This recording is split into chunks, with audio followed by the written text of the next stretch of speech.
За эзэн богд Чингис хааны мэндэлсэн Монгол бахархлын өдрөөр Монгол улсын тэргүүн зэргийн одон Чингис хаан одон хүндтэй гавья байгуулсан эрхэмд ерөнхийлөгчийн зарилгаар олгодог хуультай. Тэгвэл энэ жил Чингис хааны одонг хууль зүйн шинжлэх ухааны доктор академич Содов Сүрэнгийн наран гэрэлд олгохоор болсон байна. За түүний хууль зүйн салбарт оруулсан хувь нэмэр болоод Чингис хааны хууль цаазын сэтгэлгээний онцлогийг шинжилэн судалсан бүтээлүүд энэхүү шагналыг олгох үндслэл болжээ.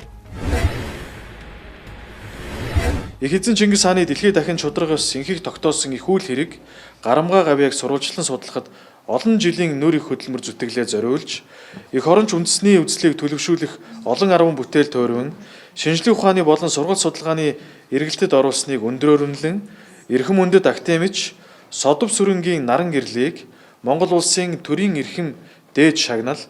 Чингис хаан тэргүүн зэргийн одонгоор шагнан алдаршуулахаар шийдвэрлэснийг та бүхэндээ дуулгая. Түүнээс гадна наран гэрэл